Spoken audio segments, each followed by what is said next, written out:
पक्की बात। पहले जलाता है कि ये भोग करो मन। अगर आप धर्म विरुद्ध होकर के भगवान का विस्मरण करके अपने मन को शांत करने के लिए कि भैया तू बहुत जला रहा है, चलो अब उस भोग को भोग लिया, अब जलो, अब क्या होगा, इसका दंड विधान क्या होगा, अगर कोई जान गया तो क्या होगा, इतने प्रकार के भय मन में उपस्थित कर देता है, फिर बंधता चला जाता है। सच्ची मानिए, भोगते समय तुम्हें समझ में नहीं आ रहा, अब जब तुम भोगते भोगते उससे दुखी हो गए और निकलना चाहते हो तो वो नहीं निकलने देगा जिसको भोगा है। ऐसे ही चल दोगे, ऐसे ही छूट जाओगे कि हमारा मन हुआ भोग लिया, हमारा मन हुआ चल दिया। अब नहीं, तुम्हारा कर्म तुम्हें नहीं छोड़ेगा। विषाद, भय, क्लेश, चिंता और नवीन भोगने की तृष्णा फंस गए। विषय चुगा जिन चुगय मन, चुगत कछुक सुख होए, फिर फांसी ऐसी परे तेषम दुख न कोए। आप अविवेकवान हैं इसलिए नहीं समझ पा रहे। विषय चुगा चुनने में मस्त हो रहे हो, नहीं समझ में आता, जीव नहीं समझ पाता। जो तुम आचरण कर रहे हो वो कर्म ही इतना भयानक है, तुम्हें वैसे ही मारेगा। और इतना ही नहीं है, ये तो केवल उसका ब्याज है, मूल तो नरक भोगना पड़ेगा। ये भयावह संसार। और ये दुष्ट मन कैसे तुम्हें बताएं कितना नीच है। एक तरफ सलाह देता है भोग लो, दूसरी तरफ भय देता, क्यों भोगा, क्यों फंसा मैं, अब नहीं करूंगा। उसी के दूसरे क्षण फिर तीसरे भोग में फंसा देता है। इसकी चाल को कोई समझ पा रहा है? ये हमारा मित्र है। ये नीच मन हमको प्रतिपल ऐसे फंसाता चला जाता है कि आज सत्संग मिला, आप सोचते हो निकल जाएं, तो आप देखो आपको कैसा भय प्रदान करेगा। निकलने की सोचते ही सैकड़ों भय आके खड़े हो जाएंगे। कैसे निकलोगे? क्योंकि जिन कर्मों को भोगा है वो कर्म तुम्हें नष्ट करेंगे पहले। और अगर हिम्मत करके कि जो हुआ सो हुआ, अब भले गला कट जाए, अब मैं बुरा आचरण नहीं करूंगा, भजन करूंगा, जो पूछा जाएगा मैं सत्य बता दूंगा, हर दंड स्वीकार करूंगा, भगवान को नहीं, कोई बाल बांका नहीं कर सकता। वो कर्म नष्ट हो जाएगा और आपका मार्ग प्रशस्त हो जाएगा। पर ये भय ऐसा नहीं है, ऐसे नहीं बोल पाओगे बिना हरि आश्रय के। तुम भजन करना चाहते हो तो अब हम क्या करें? हमें क्यों फंसाया? तुम भजन करना चाहते हो, बच्चे पैदा कर दे, इनको कौन देखेगा? तुम भजन करना चाहते हो, ये सब प्रपंच कैसे करके दिखाओ भजन। ये बाहरी और अंदर तुम्हारे मन खिलाफ हो जाएगा, नहीं करने देगा भजन। अब कहते हम तो करना चाहते पर कोई हमें पकड़े, कोई नहीं पकड़े, तुम्हारा कर्म तुम्हें पकड़े। हिम्मत करो, एक बार निकलो, ये दलदल है, निकालने के लिए हरि तैयार है, तुम तैयार हो जाओ, हाँ में हाँ मिलाओ और एक झटके में बाहर हो। ये दलदल धीरे धीरे पार नहीं हुआ जाता, अगर धीरे धीरे तो धंसता है, झटके से निकला जाता है। इतने भय है कि आप सोचना, जरा सोचना हमारी बात को कि आज से मैं नियम लेता हूं, अधर्माचरण नहीं करूंगा, अनुचित भोग नहीं भोगूंगा, भजन करूंगा। बस इतनी बात मन में लाओ और फिर डायरी में लिखो आपको मन कितना भयभीत करता है। देखना आप चलते हैं वृंदावन वास करते हैं, निश्चय करो, लिखो डायरी में क्या मन पेश कर रहा है। धज्जियां उड़ा देगा तुम्हारी वृंदावन वास की बात सोचते ही, भगवत प्राप्ति की बात सोचते ही। ये छोटा मोटा शत्रु नहीं है, ये किसी देवता के आश्रय से भजन से ठीक होने वाला नहीं, ये केवल भगवान के आश्रय से। गोसाई जी कह रहे हैं तब ही ते न भयो हरि थिर, जब ते जीवन नाम धर्यो, नाचत ही निशि दिवस मर्यो। हरि, जब से आपसे विमुख हुआ और देह को मैंने अपना माना, तब से आज तक मुझे कहीं भी ठौर नहीं मिली। मर गया मैं भागते भागते। आपको दिखाई नहीं दे रहा इसलिए आप राजी हो रहे हो, परिणाम नहीं दिखाई। अगर परिणाम दिखाई दे दे, पक्की बात समझो, मृग बीणा की तान सुनकर नजदीक जाके बीणा की ध्वनि में मस्त हो रहा है, उसको दिखाई नहीं दे रहा कि ये बहलिया धनुष बाण तैनात की, बस जीव ही हम मगन हुए मार देगा। तो तुम भोगों में मगन हो, काल रूपी बहलिया मृत्यु रूपी बाण संधान तुम्हारी खोपड़ी के निशाने पर बिल्कुल किए हुए है। किस क्षण कौन सा वो रूप बाण धारण कर ले तुम्हें पता नहीं। आज तक किसी ने नहीं कहा मृत्यु ने मार दिया। वो हार्ट फेल हो गया, एक्सीडेंट हो गया, वो कैंसर हो गया, वो अमुक, ये उसके बाण हैं। एक क्षण में तुमको मृत्यु अपने गाल में समेट लेगी। समझ में नहीं आ रहा। बहुत बार मर चुके, एक बार हिम्मत करके जीवित मर जाओ। जीवित मर जाए उलट आप में समाए, इधर भागना बंद करवाओ हरि शरण में। बहुत हिम्मत की जरूरत है। जब हम कुछ भी व्यसन करते हैं, गलत करते हैं, तो सबसे बड़ा बंधन यह होता है कि हम हिम्मत नहीं कर पाते कि आगे लांग पावें। बस डर लग जाता है, हम कैसे चल पाएंगे, हम कैसे जी पाएंगे, हम इस भोग के बिना कैसे रह सकते हैं। एक छोटा सा जिसकी ताकत नहीं आपसे आंख मिलाने की, वो आपको भयभीत कर देगा। यदि आपने भोग में स्वीकार कर लिया है वृत्तियों को, वो आपको भयभीत कर देगा। निर्भय पद के अधिकारी को भयभीत कर देगा। उसकी हिम्मत नहीं रहेगी कि उसके आगे आंख मिला सके। बिल्कुल, जब भोग आते हैं तो दैन्य बन के आते हैं, और जब भोग से हटना चाहोगे तो तुम्हें गुलाम बना के रखेंगे। ये लिख लो कागज में बात। भोग के तुम स्वामी नहीं हो, भोग तुम्हें गुलाम बना रहा है। और जब हटना चाहोगे तो भयभीत हो जाओगे और अंदर लगेगा मैं इसके बिना जी नहीं सकता। ये उसकी गुलामी है। हम समझ नहीं पा रहे। तब ही ते न भयो हरि थिर, जब ते जीव नाम धर्यो। जब से हे हरि मैं आपसे अलग होकर देव भाव को स्वीकार किया और जीव कहा गया, तब से आज तक कभी चैन से मैं नहीं रह पाया, भागता ही रहा। बहुवासना विविध कंचुकी, भूषण लोभादि भर्यो। चर अरु अचर गगन जल थल में, कौन न स्वांग कर्यो। नाचत ही निश दिवस मर्यो। हे हरि, ये बहुत प्रकार की वासना, विविध रंग के वस्त्र हैं, कंचुकी आदि, और ये लोभादि ये भूषण, इनको पहन करके चर में अचर में, कभी जड़ बना, कभी चैतन्य बना, कभी आकाश में, कभी जल में, कौन कौन से स्वांग भर करके नाचता रहा। क्या क्या नहीं बना, सुअर कुत्ता बना, देवता बना, भूत बना, ब्रह्मा बना, लेकिन आज तक हरिदास नहीं बना। भगवान के चरण का दासत्व स्वीकार नहीं किया। बहुत नाच लिया, रात दिन नाचते नाचते मर गया। रात दिन नाचते नाचते मर गया। प्रभु, ये भिखमंगापन हमारे हृदय से अब भी नहीं गया। देव दनुज मुनि नाग मनुज, नहीं जाचत को बर्यो। मेरो दुषा दरिद्र दोष दुख, काहू तो न हर्यो।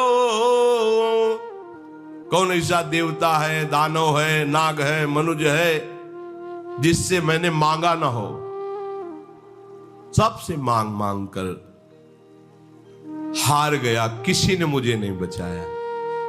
क्या दुषा दरिद्रता, क्या दुषा दरिद्रता, और मिल जाए, और मिल जाए, और मिल जाए।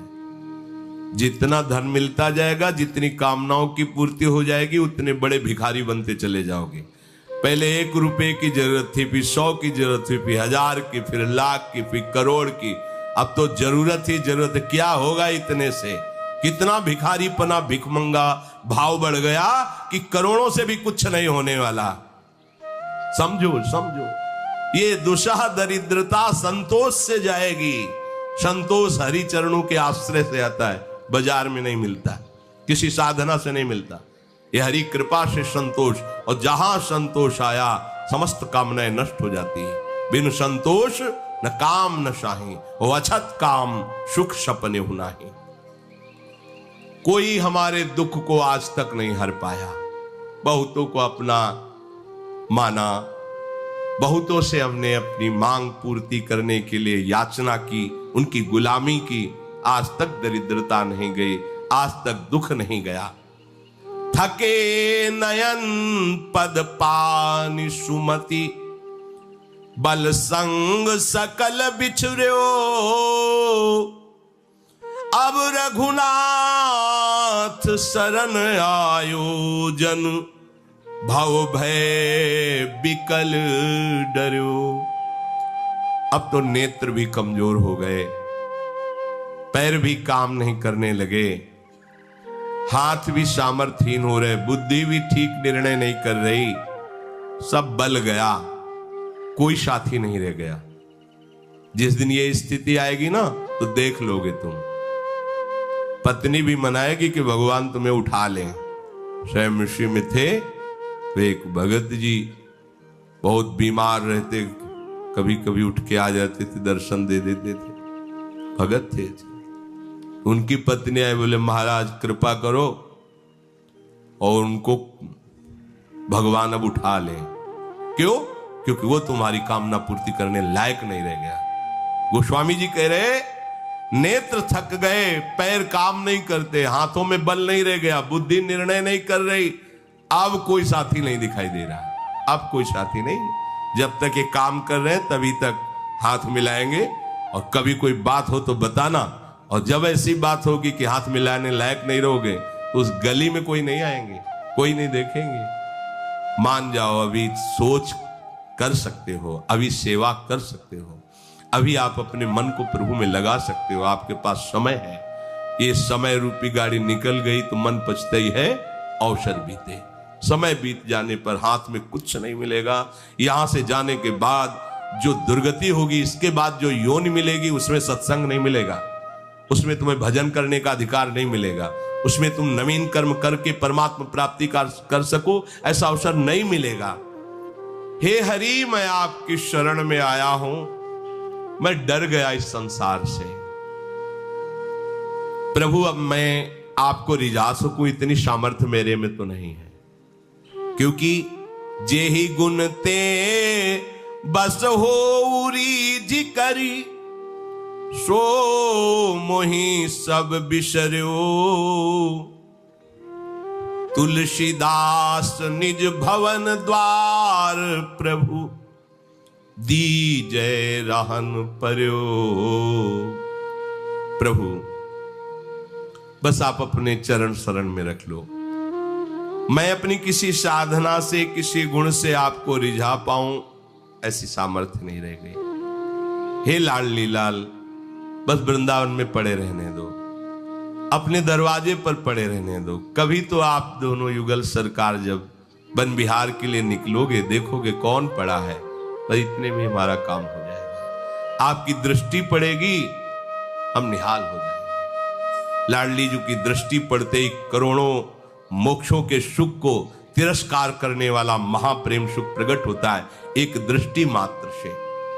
इसलिए हमें भटकने का समय नहीं भाई, कि हम किसी देवता की आराधना, देवताओं से विरोध नहीं, ये आप न समझें कि हमको ये ज्ञान नहीं है कि देवताओं का विरोध भाव पैदा हम कर रहे हैं, नहीं, हम ठिकाने पे पहुंचा रहे हैं जहां से उनको सामर्थ्य मिली है।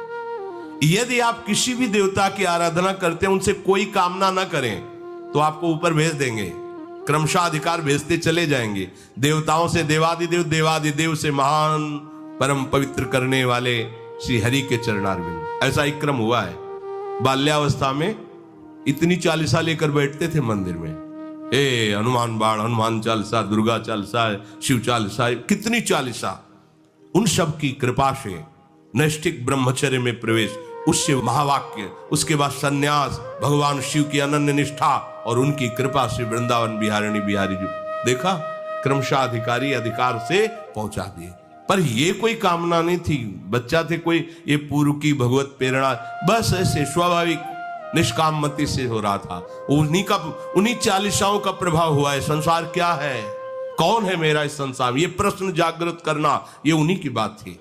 किसी भी देवता की आराधना निष्काम भाव से करो तो उनमें भगवान ही विराजमान है, वो क्रमशः आपको ऊपर उठाते चले जाएंगे। पर यदि कामना की तो उतनी ही केवल पूर्ति होगी, कामना की आपका परम कल्याण नहीं हो सकता। कोई ये जैसे कहे कि देवता क्यों नहीं परम कल्याण कर सकते, तो सबसे बड़ी बात है कि एक तो उनमें सामर्थ्य नहीं, और दूसरी बात यह है कि कल्याण कोई आशीर्वाद नहीं होता। जो कल्याण शब्द है वो कोई मिठाई नहीं है कि 100 ग्राम मिठाई ये लो आशीर्वाद, या कोई सेव संतरा, या कोई हाथ धर देना, पांव रख देना, ये सब बातें नहीं। कल्याण इसे नहीं कहते, ध्यान रखना। कल्याण का तात्पर्य है जीव का शरीर राग नष्ट होकर अपने स्वरूप में स्थित हो जाना। ये किसी देवता की आराधना से नहीं होता। पक्की बात समझो, कल्याण का जो मंगल का जो भगवत प्राप्ति का स्वरूप है, इन देहों के राग से मुक्त हो जाना है। और जितनी भी आराधना की जाती देहों को लेके की जाती है, इसलिए मोक्ष पदवी या कल्याण पदवी या परम पदवी इसीलिए दुर्लभ कही गई है कि इस रहस्य को कोई समझ नहीं रहा। गोस्वामी जी कह रहे, हे हरि यह भ्रम की अधिकाई, देखत सुनत कहत समुझत, संदेह संशय न जाई। ये कठिन बात है। यहां आकर के सब सिस्टम सबके रुक जाते हैं, सब दौड़ भाग। ये जब तक बात समझ में नहीं आएगी तब तक हम भागते ही रहेंगे। चाहे जितना सुन लो, चाहे जितना उपदेश दे लो, ऐसा भी है। खूब चमका के शरीर को रखना, शरीर में राग रखना, ये साफा, ये टोपी, ये सिस्टम, ये एकदम सेटिंग फिटिंग, और रिझाना देह और देह संबंधी देहाभिमानियों को। क्या मिलेगा भाई? वाह वाह, रुपया पैसा, जय हो, लेकिन ग्रंथि का भेदन करने की सामर्थ्य तुम्हारे नहीं। वाह वाह तो तब है जब जड़ चेतन की ग्रंथ का भेदन कर लिया। अब वाह, अब वाह। और ये बोलने वाला कोई परमहंसी होता है। एक बार एक महात्मा प्रवचन करे तो सबने तालियां बजा दी, तो रोने लगे। वो महाराज रोने काहे को लगे? बोले तालियां बजा दी इसलिए। क्यों? बोले हमारे उपदेश सुनकर इनको उदासीनता नहीं आई, इनको हर्ष हो रहा है। अरे इनको रोना चाहिए कि मैं जगत में फंसा हुआ हूं, आज सिद्धांत मिला, पहले मिलता तो कितनी जल्दी मैं भगवान को प्राप्त कर। ये उदासीन नहीं हुए, खिन्न नहीं हुए, तालियां बजा दी। इसका मतलब है इन्होंने हमारी बात नहीं समझा, मतलब है कि हमारा बोलना व्यर्थ चला गया।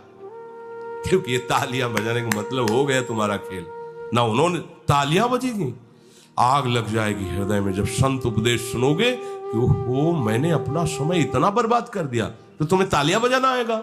तालियां बजाना तो ये कॉमेडी कलाकार की तरह है। उन्होंने बोला हा हा तालियां बजा दी, वाह वाह। ये वाह वाह वाला मार्ग थोड़ी है, ये तो आह वाह। सुना और छाती में धस गई बात। अब बस वही छा गया, कैसे प्रभु मिले, कैसे मिले। हे नाथ, जब से तुम बिछड़े हो आज तक मैंने मार्ग नहीं पाया, अब मार्ग मिला, समय नहीं रह गया। हे नाथ, अब तो कृपा, व्याकुलता पैदा हो जाए। देखत सुनत कहत समुझत, संशय संदेह न जाई। हे हरि यह ब्रह्म की अधिकाई। रोज सुनते हैं सत्संग, रोज कहते हैं भगवद वार्ता, लेकिन जब कभी देहाभिमान पर चोट की बात आती है तो हम नहीं होते। बिल्कुल बचा के निकाल के देहाभिमान को सुरक्षित। क्या सत्संग का फर्क हुआ? क्या हुआ आपके शास्त्र स्वाध्याय का अर्थ? क्या हुआ इस जय जयकार का? कुछ नहीं, ये हवा है, निकल गई। जय जयकार भगवान की ही केवल है, दूसरे की नहीं है। वो त्रिकाल सत्य है, उसमें तुम लग जाओ तो बस ठीक है, नहीं तो सब बेठीक है। चाहे जितने शास्त्रों का ज्ञान हो, चाहे जितना अंदर तुम्हारे ये दैवी वैभव आ जाए, जब तक भगवत शरणागत होकर जड़ चेतन की ग्रंथ का भेदन नहीं किया, कुछ हाथ नहीं लगेगा। जो हाथ लगेगा वो सब झूठा लगेगा। यहां से ब्रह्मलोक तक आ ब्रह्म स्तंभ पर्यंतम सर्वम मायामयम जगत। बहुत कठिन, बहुत। यही जब देखने को मिलता है तो यही लगता है कि क्या प्रपंच के अभिमान को अपना सर्वस्व मान रहा है जीव। प्रपंच के अभिमान को अपना सर्वस्व मान रहा है। यहां सर्वस्व का त्याग करके सर्वस्व श्री हरि को मानना है। अरे इस चमड़े के थैले को सजाने से नाना प्रकार से कुछ नहीं मिलना। एक भ्रम ही पैदा। ये बिल्कुल निकृष्ट चीज है जो सामने तुम देख रहे हो। तुम्हारे अंदर इतना भी इसका महत्व न रह जाए तब तुम कुछ शास्त्रों का स्वाध्याय करके जान पाए हो। और इसी का दुलार, इसी का पोषण तो कुछ नहीं भाई, कुछ नहीं। केवल भ्रम में जी रहे हो, कुछ नहीं है, केवल भ्रम में। जो जग मृषा ताप त्रय अनुभव, होई कहूं के ही लेखे, कहीं न जाए मृग बारी सत्य, भ्रमते दुख होई बिसेके। हे प्रभु, ये शास्त्रों में लिखा है कि संसार असत्य है, पर जब तक आपका अनुभव नहीं हुआ तो क्या यह सत्य संसार दुख नहीं दे रहा है? तीनों तापों से सब जल रहे। कहने से नहीं होगा संसार असत्य है, इसका अनुभव करना होगा। और इसका अनुभव तभी होगा जब संसार में जो सत्य है उसको स्वीकार कर लोगे। संसार में सत्य श्री हरि है। मत्ता परतरम नान्यत किंचित् अस्ति धनंजय, मेरे सिवा कोई नहीं। उन्हीं श्री हरि में आसक्त हो जाओ, कोई भी ताप आपको छू नहीं सकता।